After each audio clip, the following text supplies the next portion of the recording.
Butch, the coach at Hofstra. So, ironically enough, you did play in college, and I guess the coach that found you, Coach Graffam, Yes. he was up in Portland, Maine, Right. Westbrook College. So it's an interesting story. I don't want to take your thunder away, but just talk a little bit about how you got discovered basically on a playground. I mean, you're not the first person to have, but like back then, coaches actually had a scout like where the competition was. So Going back to that St. Francis de Sales League, I played in that summer league again because I just love basketball. I love playing. All of my friends were in that league.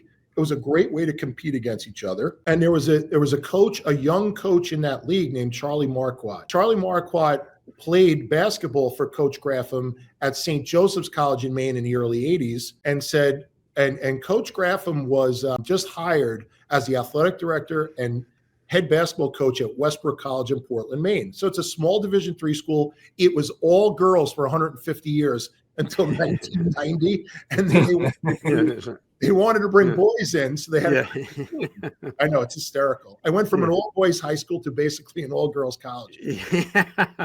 So I go and play it. Now, this is it's the second week of July. I've already graduated Malloy. I'm going to go to Plattsburgh, and I'm supposed to work on a Tuesday night. And one of my good friends, Joe Grimple's like, I heard you chickening out. I heard you going to work instead of playing me. And I'm like, I hung up with him. I called work. I said, I got to switch. My buddy Wade was where I go, Wade, switch with me. I got to be somewhere tonight. He's like, you got it. I covered you.